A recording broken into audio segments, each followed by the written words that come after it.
For College Sports Communicators CSC U Summit. Thank you for joining us. Our session is on words that matter, tips to enhance your writing skills. Now, each of our five live summit sessions is hosted by College Sports Communicators CSCU Committee to assist new communications professionals, undergraduate students, and graduate students and interns interested in a sports communications career with continuing education sessions. The CSCU motto is to educate educators and find our future. I'm Eric McDowell, CSC past president and proud founder of CSCU, and I will serve as moderator for our session. We welcome your questions at any time. Just place them in the Zoom chat section. We'll make sure to get those questions to our panelists. We've got a lot to cover, so let's get started. Now, as a reminder, we are recording this Zoom session, and later on our CSC website and YouTube channel, you can watch it on demand at your convenience.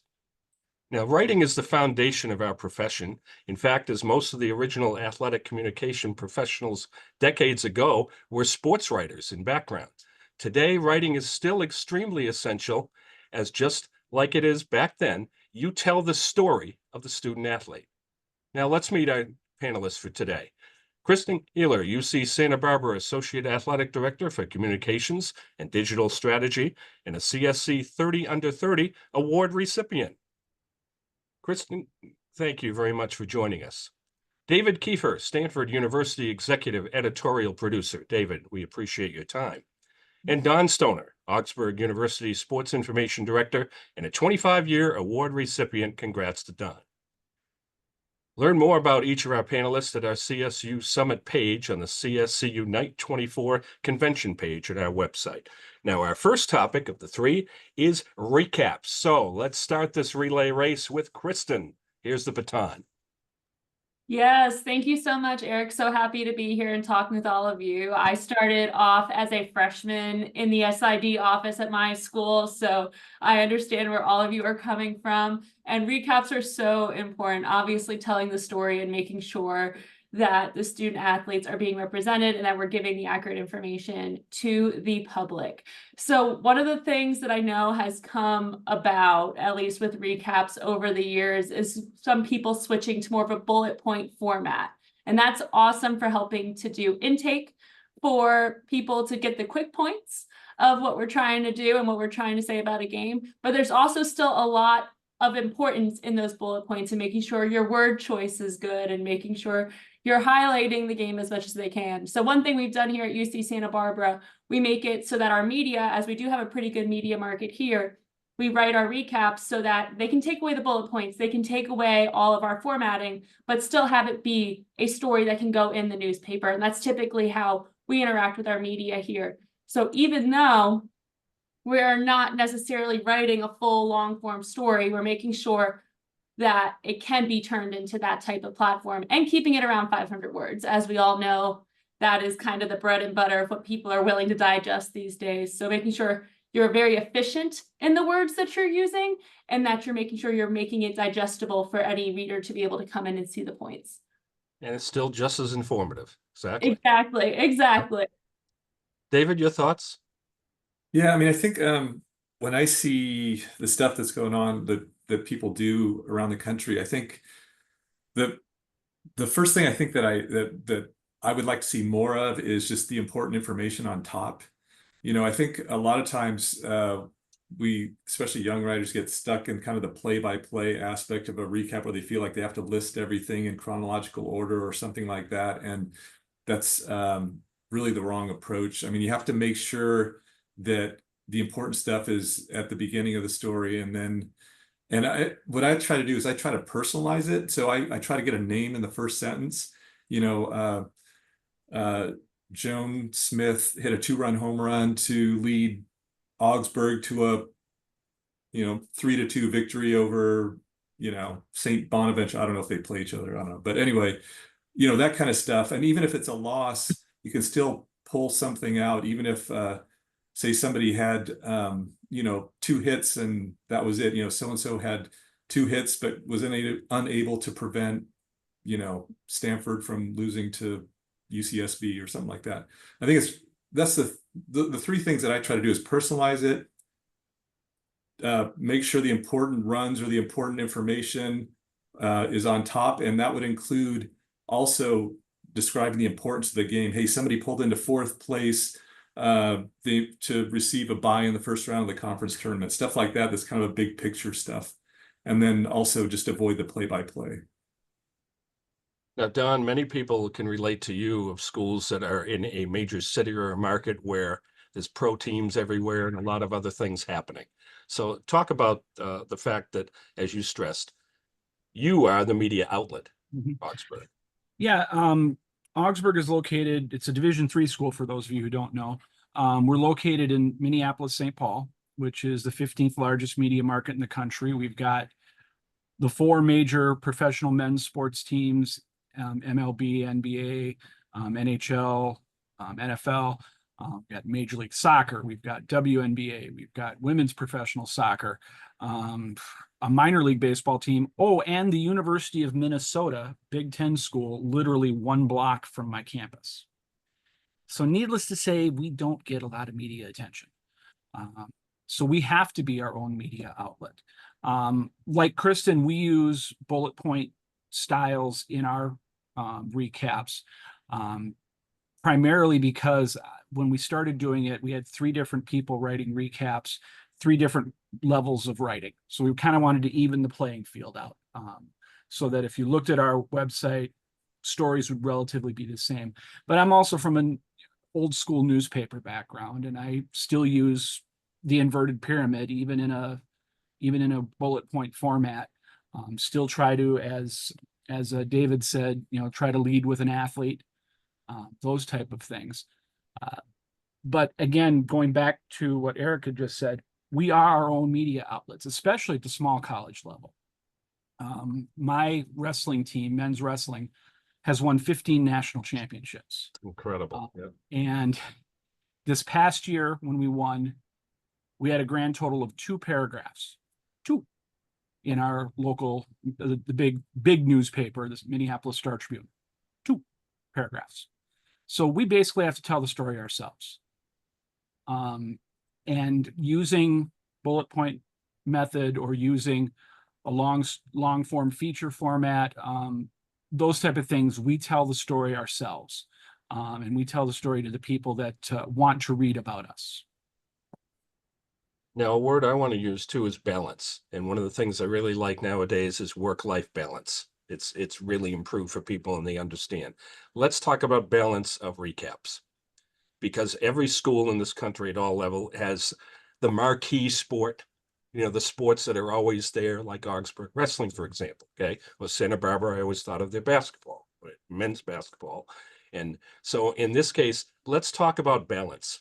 If you've got 40 sports, 12 sports, talk about what I'm saying here, balance in your recaps, content, length, etc. Go ahead. We have 22 sports at Augsburg, Division III, and I have two full-time people now writing. We split our sport coverage, but we try to be as balanced as possible while still telling the story. We have, again, national championship wrestling team, but we also had a women's lacrosse team that won 3 games. How do you balance that? How do you balance winning team, losing team? You try to be as respectful as possible. You try to highlight as much as you can, especially with the losing team.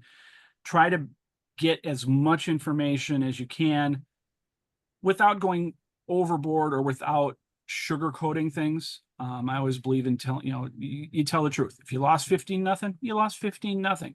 You try to tell the truth as much as you can, understanding that you're working for a university, you're working for your program, that you want to be kind as kind as possible, but you should still try to find some nuggets that you can tell a good story about.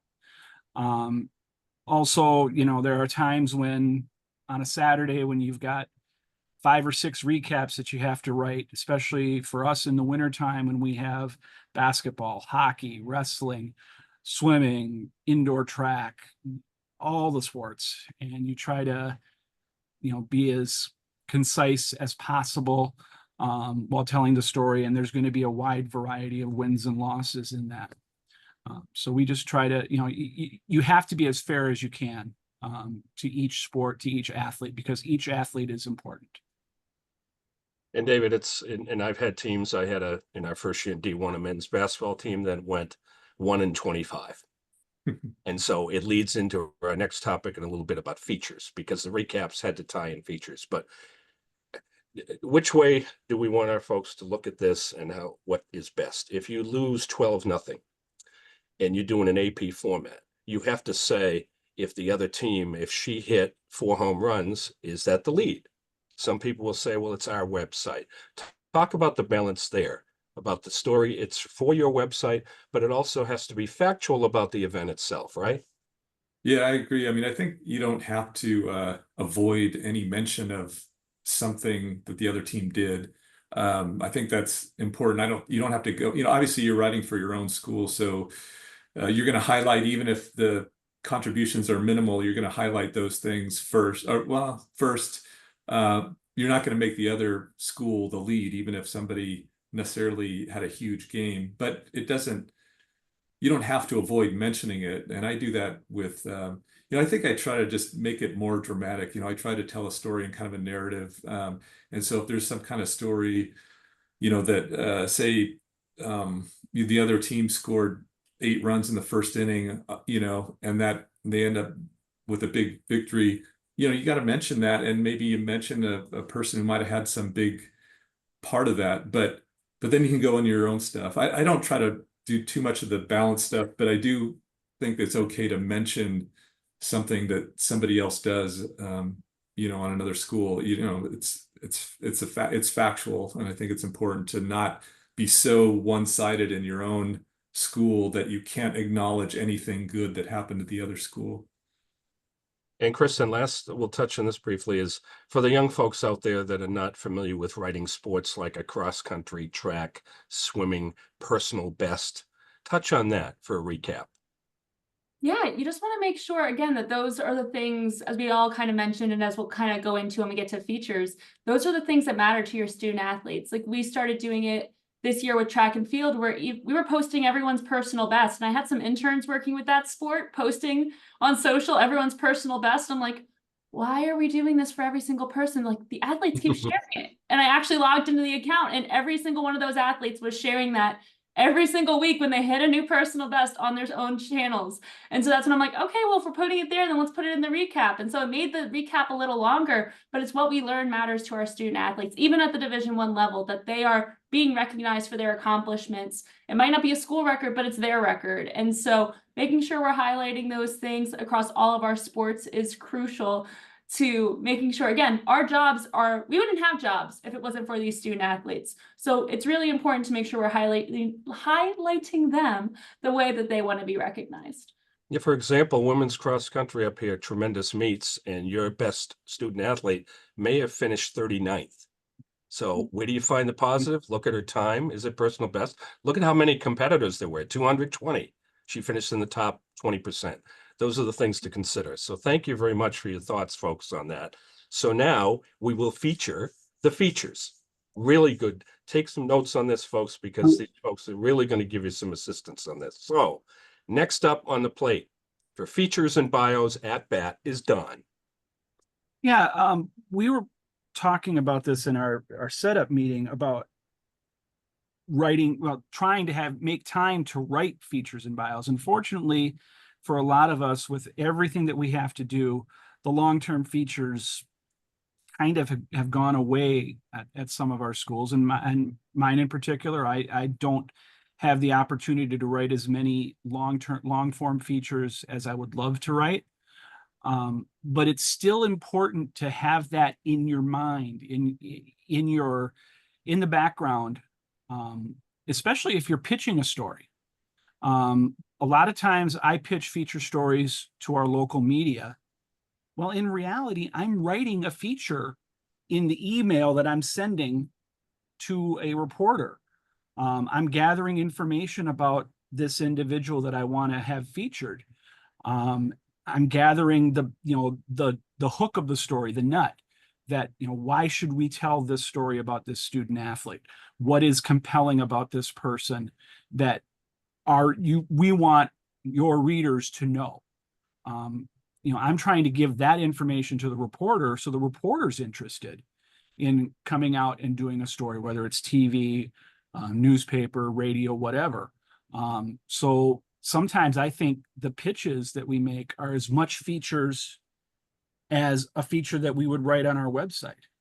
I try to be as compelling as possible. I try to be as, try to put our student athlete in the best light possible so that the reporter says yes.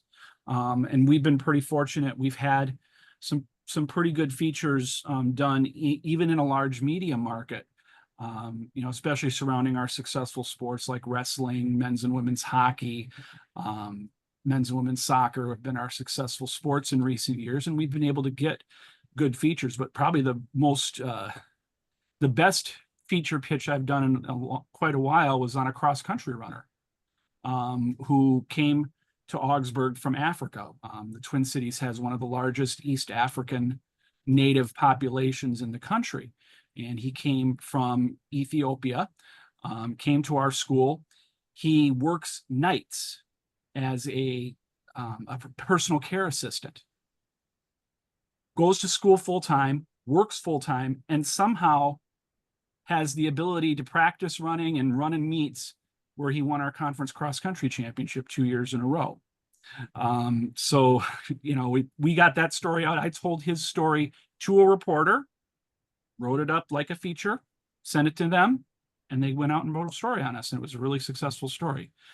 So those type of things, you may not necessarily see a pitch as a feature, but in reality it is.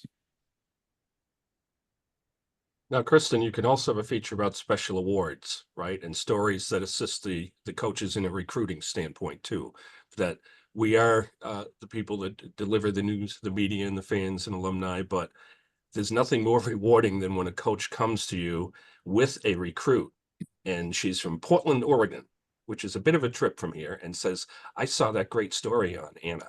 Talk about the effect that these folks can have with writing features that will help in recruiting. For sure, and especially at a Division I mid-major during such a crucial time in college athletics with the transfer portal and trying to do everything to help make sure you're helping your coaches get the best athletes to come to your institution, as I'm sure David can also attest to on his end, that the feature stories are important. And so there's going to be a lot of people, especially with all of you, most of you are really young and coming into these roles where they might be trying to push you on social, but it's still crucial to have your website up to date. Because if you have a recruit come to your website, let's say for women's volleyball, and you haven't posted a story since they lost their last game of the season, what does that look like to recruits? That you might not care about their program, even though their social is going to be up to date. So that's where you can sometimes double dip those video features you're using for social media. Turn that into a written story on your website. You can utilize multiple pieces of content. If you have someone who is, well, you CSC Academic All-America, do a written feature on them and how they're able to balance being an elite student athlete, but also being great in the classroom. They're really exemplifying what that means. It comes down to finding those special little tidbits that can come all year long and not just getting one piece of content out of it. There's ways to get the most. And again, your website is crucial. It's the face of what you're doing. It's the one place that unites not only the older generation of your fan base, but the recruits. So tying that all together with those special feature stories really helps make sure your sports are highlighted all year long and you're not leaving that dead space on your site where you're only doing it in season. And David, feature writing is not just in print or on the web, but now with video. You need to write a pretty good script, and a feature can be incorporated into a video and promoting a student athlete.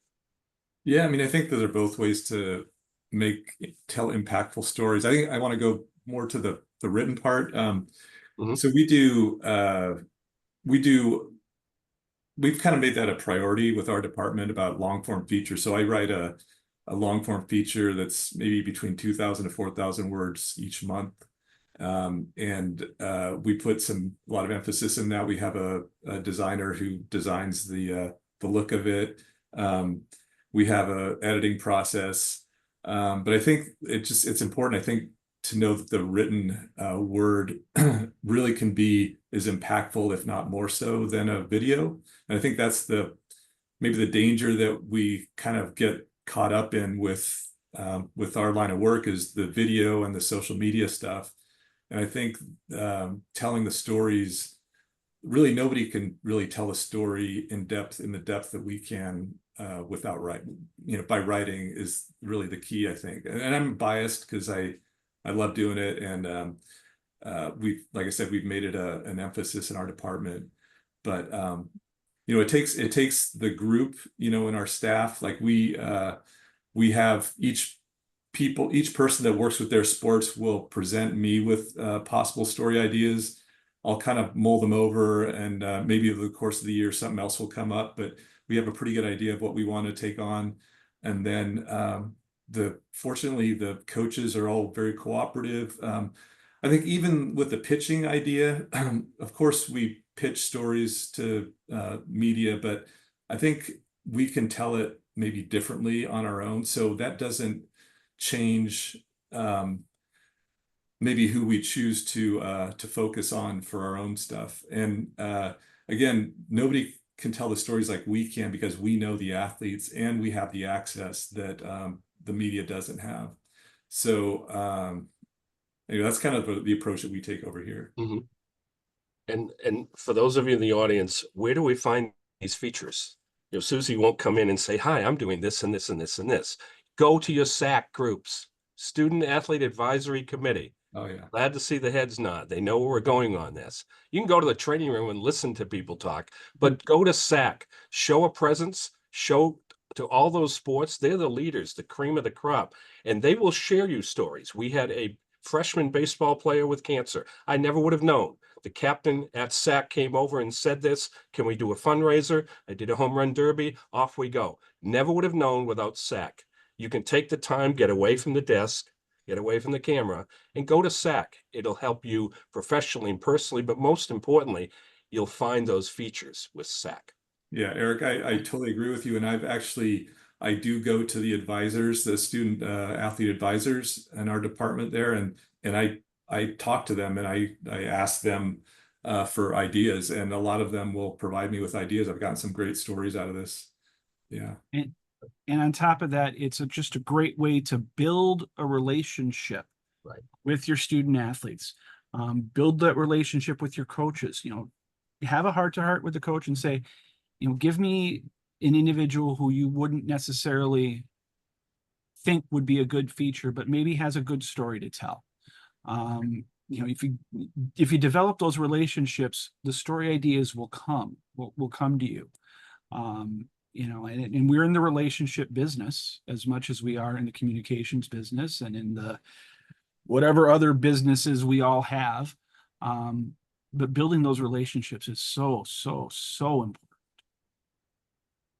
Now, David, I want to go to you start with bios because of your writing skills, and we'll get into some meat and potatoes, but your thoughts on bios on individual players, the coaches, the basic info of somebody checking out and learning about that student athlete or that administrator or coach. Yeah, I mean, I think I would probably say brevity more than, I see a lot of stuff where, every time somebody got, scored 10 points in a game, it's like listed somewhere. I mean, I don't think you need to do that kind of stuff. I mean, you really, look at who's looking at this. You really only want to have, like, what we do, and again, I'm not saying that we're doing it perfectly, but we'll have the career, like any big awards at the beginning, no matter what year, academic All-American, conference champion or whatever, kind of the big stuff at the top. And then we'll go into each year, and this is all bullet points. So we don't use any of the paragraph form or ellipses or anything like that. And I think you just want to be able to digest it. You don't want it to be too much, and you want it to mean something. Everything that's listed there should be meaningful and not just, whatever for because you're trying to add stuff or whatever. And I think too, with coaches, I think it's important too. Like I always go back with my coaches' bios, and I'll kind of do an overview rather than just tack on every year. So it's like boom, boom, boom. It's just going to take, be really long. And again, who's going to read that? So I try to do an overview based on, what they happened in the past year, and kind of, how many All-Americans did this person coach since he's been at Stanford? How many academic All-Americans, how many conference champions, that kind of stuff. And then maybe I'll get into some specifics about highlights and stuff, over the years. But I think you don't want to just have this massive thing that nobody can read or want to read. You want to make it count. So Now, Kristen, we'll throw this one at you. Updating coach and athlete bios on a schedule. Do you do Yeah. it during the season? I'm going to throw some options at you and explain the values of these during the season, every single week after every game. Do you do it postseason, before playoffs, or right after the playoffs? Got to get it up for the coach. Or do you look and say, we will do this summer now, and you're going to answer from the standpoint of, the larger shop, and then we'll kick it to Don from a smaller shop. What are your thoughts on updating? Because everybody wants it now. Sorry, can't do it right now.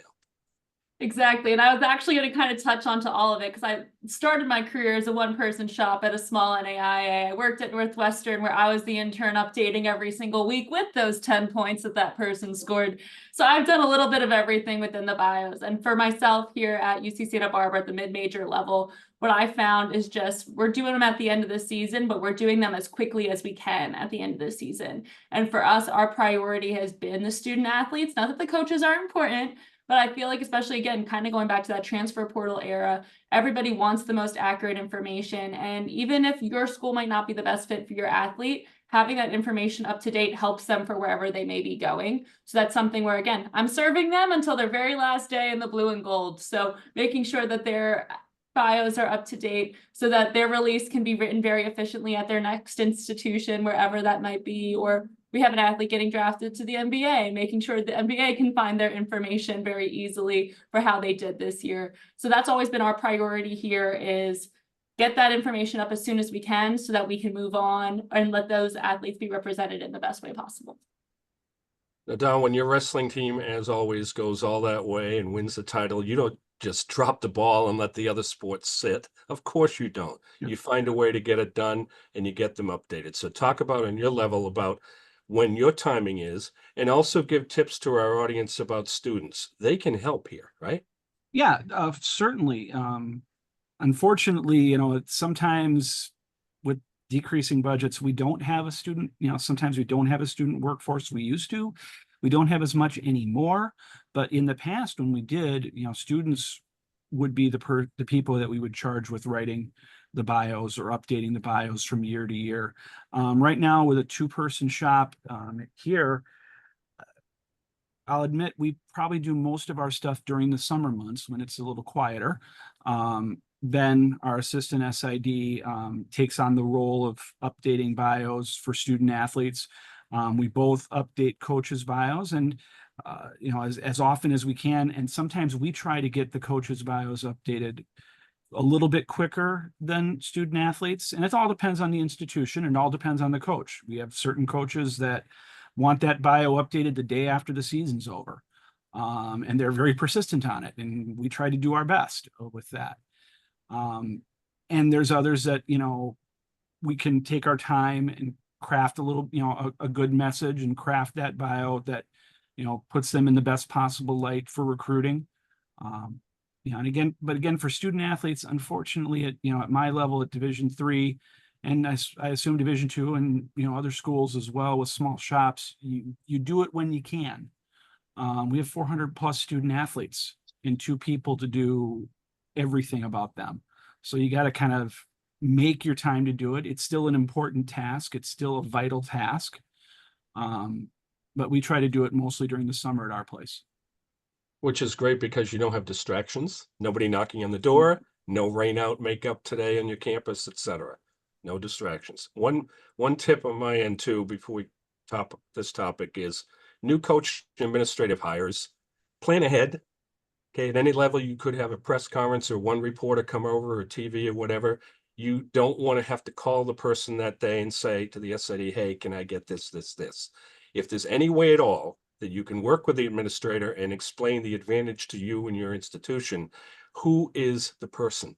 Can I please get an idea and have some time to be prepped? So when the new hire is up, the new coach, the worst thing is seeing a presser and the next morning seeing the old coach on the site. Not a good thing. Mhm. So work with your colleagues and work with your administrator and supervisor to say, please let me know as quickly as possible so we can have all of that ready to go. And remember, the news story that you craft, the press release that you craft about that new coaching hire can easily be repackaged and put into the Yes. bio for at least a temporary spot, until you craft it in whatever style, if you want to be consistent with all your coaching bios. But that first press release can certainly be recrafted into it, and you have it up right away. You change the directories to make sure that that new coach is there and the old coach is gone.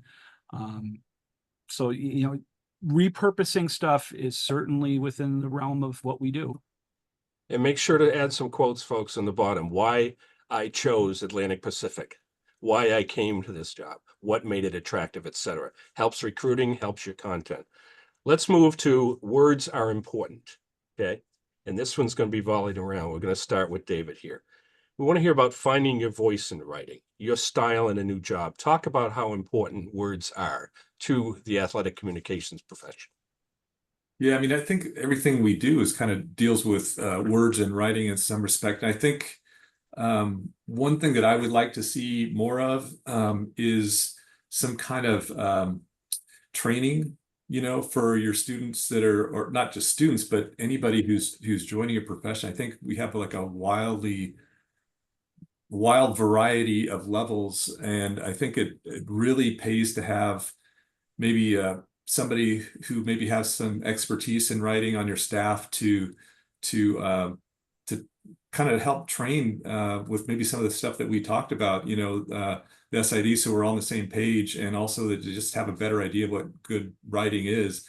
And also if there's some editorial oversight. So I think it's really important to have, say, if somebody writes, somebody that reviews the recaps that their staff writes and offers some advice on a regular basis. I think that's really important too. I think there just has to be some understanding of what's the right way to do things and maybe the not so right way to do things. And unfortunately, I don't think we get a lot of training, and we're just kind of thrown into it and expecting to, write all this stuff and without really having a great idea of what we're doing.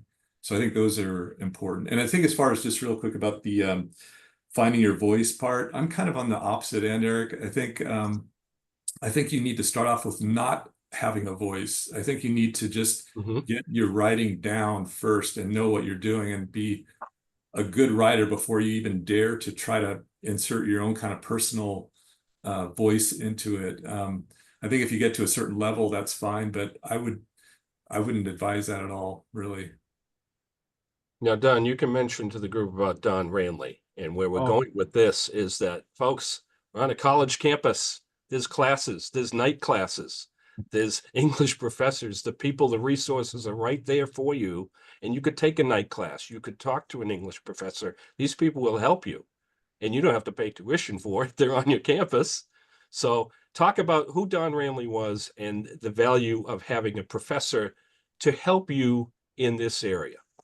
Yeah, you can tell who's the veterans in this group. When you mention a person like Don Ranley was a writing instructor that CSC and in its previous iteration, COSIDA, would hire usually every other year or once every, either 2 or 3 years to speak at our conventions and do basically a long 1-hour writing seminar.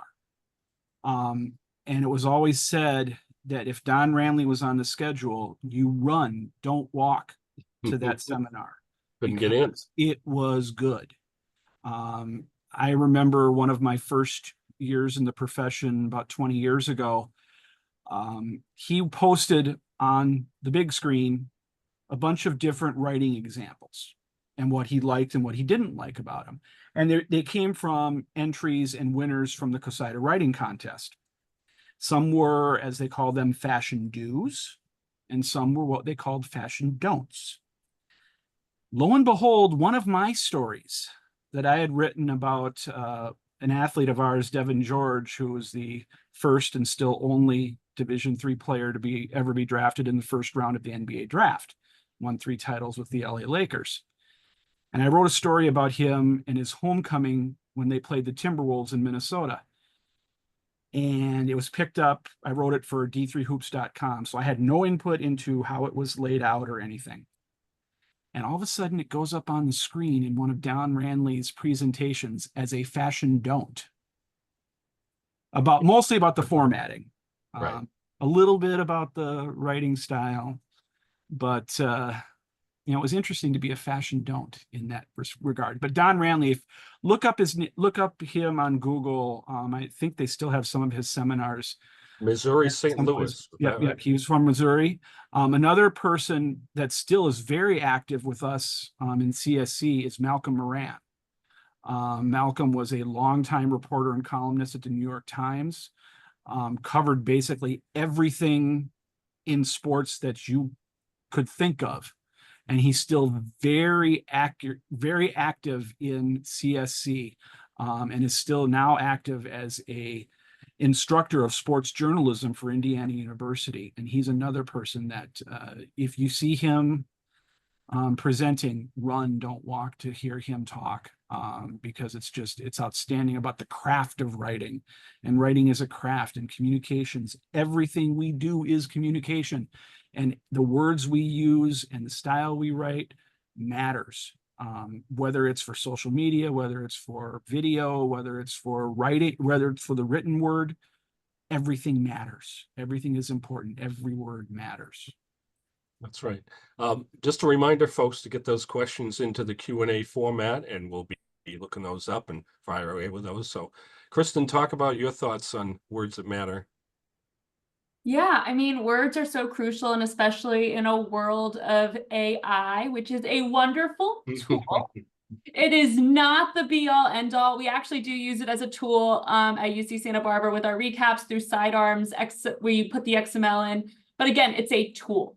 It gives a framework, and then we still add to it to add the UC Santa Barbara style, to add all of those different things to how we write things. But in a world where everybody's like, oh, just go to ChatGPT and type in what you want and they'll regurgitate a social media caption. How true is that to your institution, your school, and how fair is that for your student athletes to get something that's regurgitated by a machine? If you need help coming up with an idea, maybe it'll spark an interest. But especially in a world where recaps and other written features, sometimes where they tell you in digital marketing the 500 words is what people enjoy, or you're confined to 240 characters on Twitter, every single word you choose has to have impact and has to be meaningful in order to get your message across and portray things for your student athletes and for your fans to know their stories at the end of the day. So finding your voice is crucial in that too. I mean, when David was talking about that, I was thinking of a class I had at Northwestern where literally our homework assignment every single day was tell us a new journalist you like and why you like it. We already did the classes on there, and there, knowing your different versions and sentence composition, but then it's like how you find your voice is reading other writers. I still do that to this day.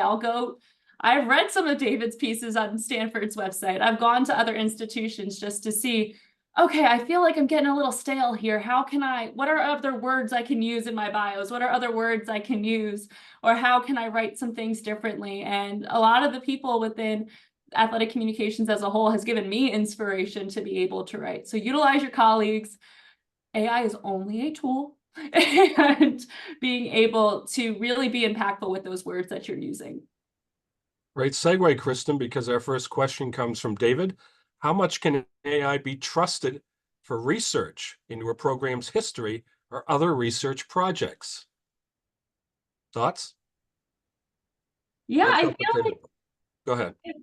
I feel like it can be useful. I mean, I can tell you we hosted the NCAA regionals this weekend, and one of my interns was having AI starting the transcription, and after the first game, a quote was wrong because of it. She just used AI. I'm like, no, no, no, this is a learning moment. I asked you to be here. I'm paying you to be here to type those little fingers away. Again, that tool.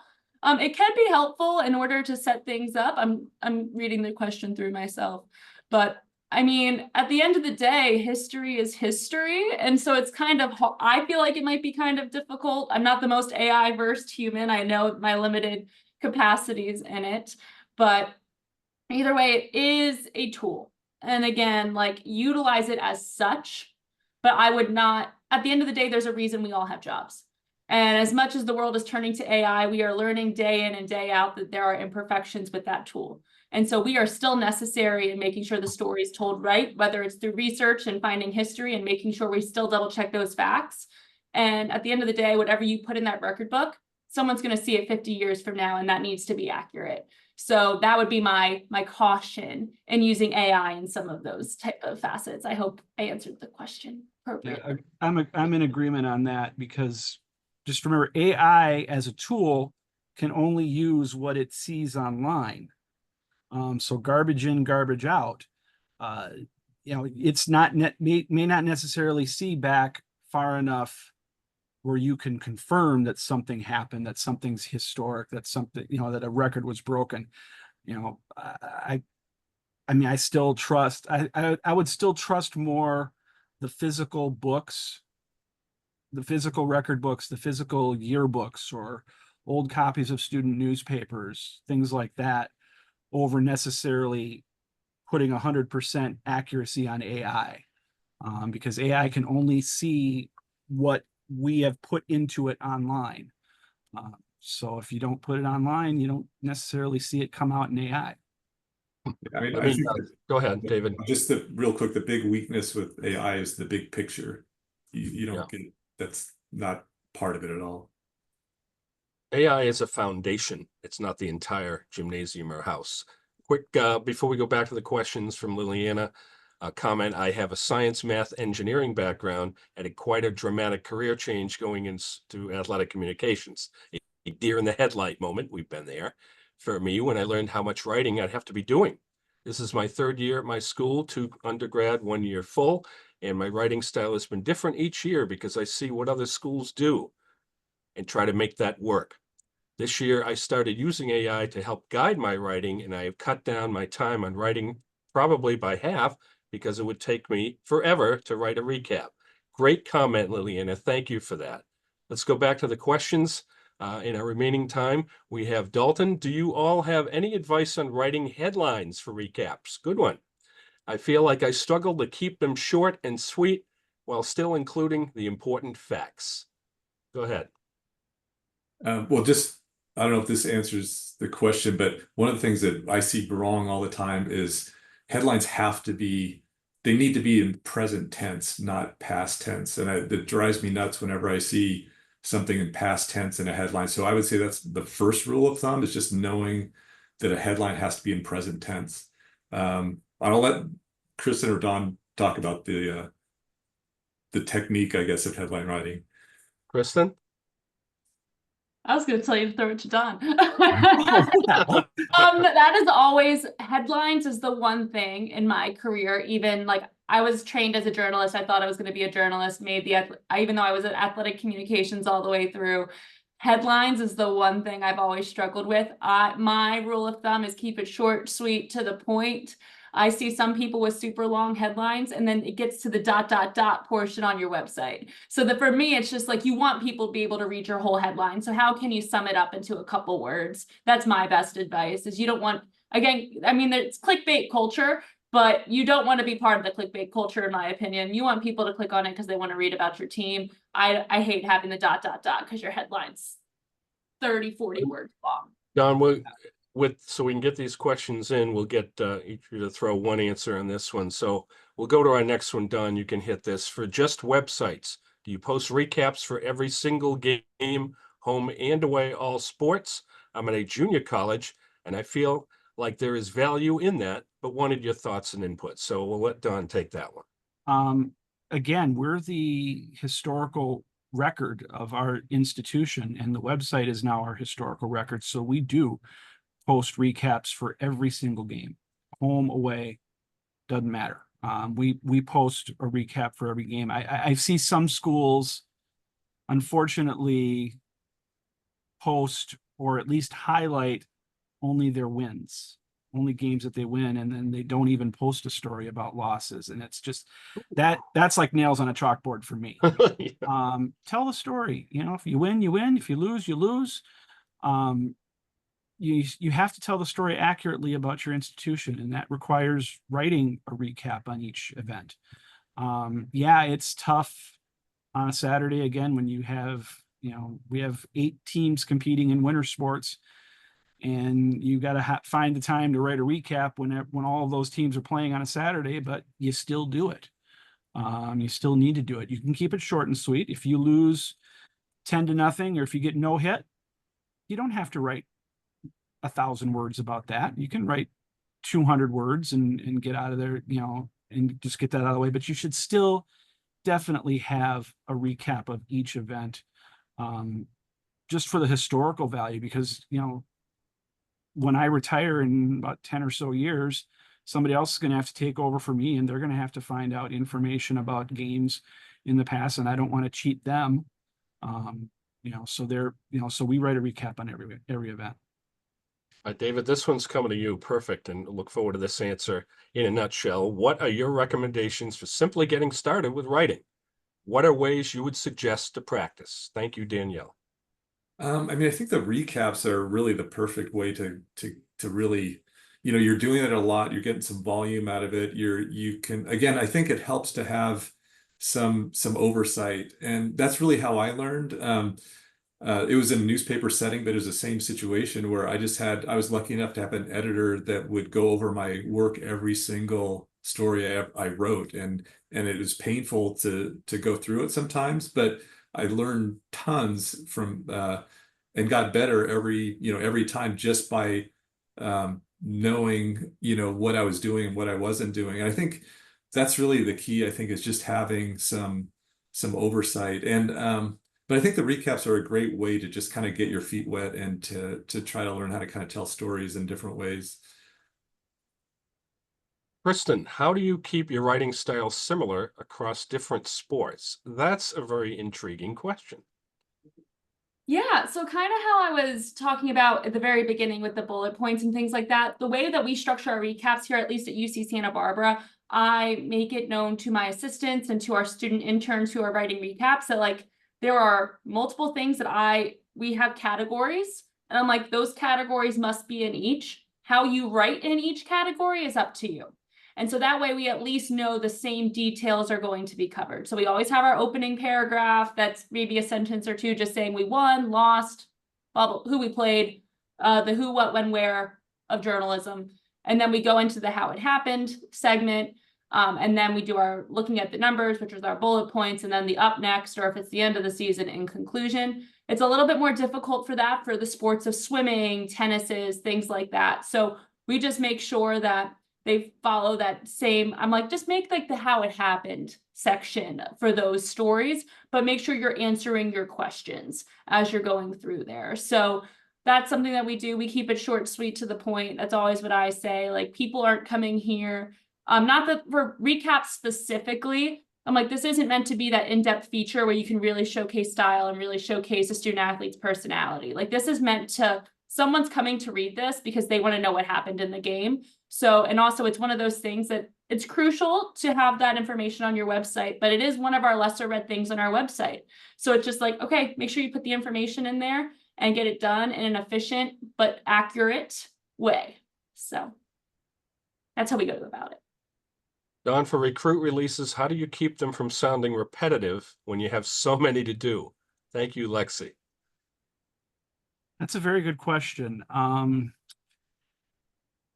At my level, because there's not a formal signing day, or there's, you know, we have what's known as ceremonial signings, as opposed to in Division I and Division II, where you actually have national letters of intent. We don't have that at our level in D3. So a kid can say they're committing to our school and not show up there with no penalty. So we tend to not write as much recruit releases. Generally, what we do is format them as one large group release. If our wrestling team has 10 new recruits, we just put, little bullets about each individual into one release. If you're writing them on, an individual level, highlight as much as you can about the individual, and probably have a boilerplate sentence or two about the team, about their joining a team that won the conference championship last year, under 10th year head coach Joe Smith, blah, blah, blah, blah, blah. That would be my advice. I don't know if Kristen, if you have more knowledge on that. Yeah, that's honestly something, and I'll keep this one brief, Eric. But I've actually encouraged our coaches just to do one in the fall if you have early signees, and one in the spring instead of doing individuals. You'll see if you come to our website, you'll see one basketball one out, but then he was telling me he had 8 more signees, and I'm like, no, we're done. We're done. I'm capping it. We're not doing this, because it turns into the same exact thing. So my advice would be to talk to your coaches and stress that, like, for us, if it's truly, truly important to them, then at a point you're just be like, all right, well, there's only so much that's different about each one. Or you have some recruits that, okay, you want an individual post where they only have 2 lines because they were good, but like, they're not going to start for you. And you know that. So I think it's just being honest with your coach and having that conversation to say, you're going to get the most bang for your buck out of one release in the fall, one release in the spring. And that has been really successful for us. And our coaches have been really receptive to that here. And I'll be honest, Go ahead. Seeing the trend, at least what I've seen, is that a lot of coaches don't necessarily want a news release on their athletes. They would much rather send out that social media post with a graphic saying so-and-so is recruited. Yes. So I'm seeing less and less of us being tasked with writing a long form release on an individual. They'd rather just do it in social media, and that's fine with me. For sure. And that's where we're actually doing that, is we put the post out on social. We'll put it out as soon as we get the notification from compliance that they're approved. We'll put, as long as they meet, like if it's a walk-on, we can't do that until that May 1st deadline. But if it's someone who signed an NLI and they're getting scholarship, we put it out as soon as we get that thing that they're good to go. But then we wait to do the full release until later, because it is important to highlight them, and it helps you write your bio for them later on. Again, you can also, like you do with coaches, you can give and take there as well. All right, David, put on your editor hat here for a couple of questions I'm tying together, okay? Ethan writes that he's writing a season recap, but he's having problems shortening it. We've all been there too. I started at 4 pages, now down to almost 2. How would you go about shortening an article when you feel there's so much information is so pertinent? I think you just have to delineate what's more important than the other. I think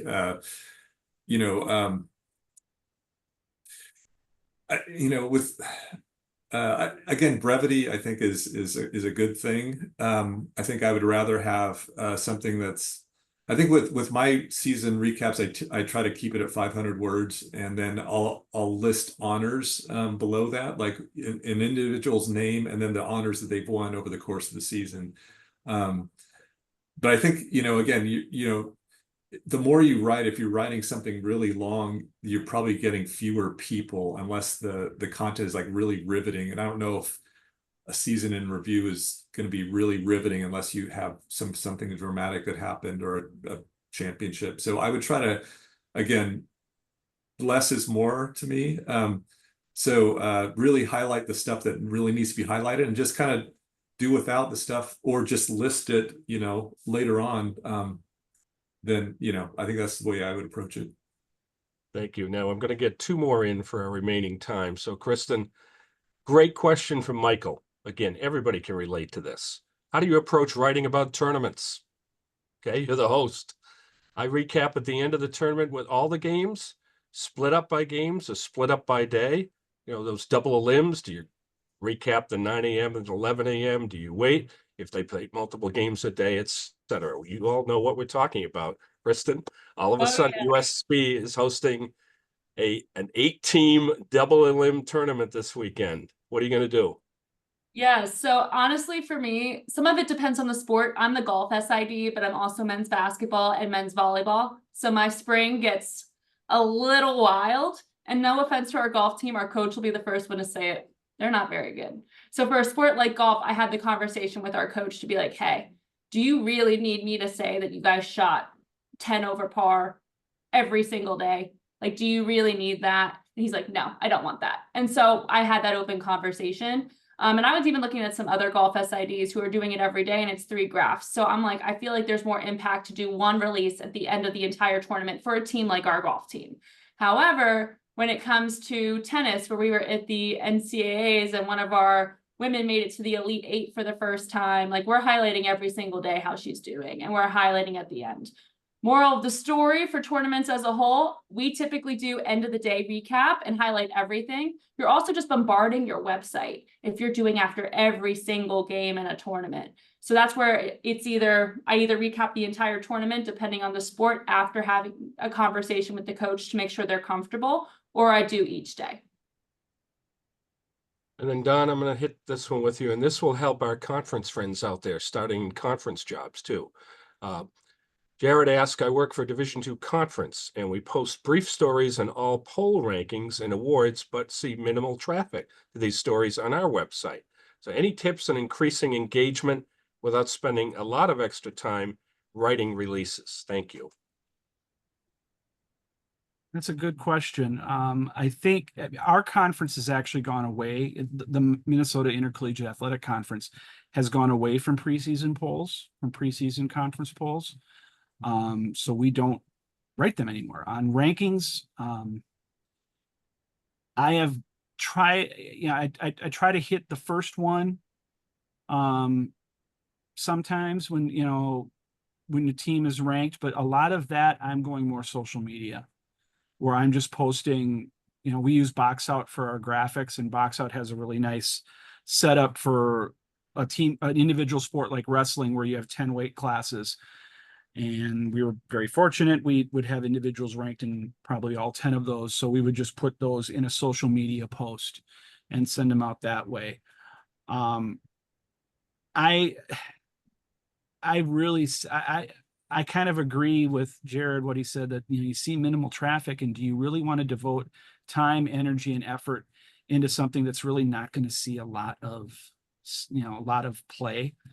I mean, our wrestling team, men's wrestling, was ranked #1 in the country just about the entire season. Is it really relevant or necessary to say in print form on your website every 2 weeks, oh yeah, we're still ranked #1?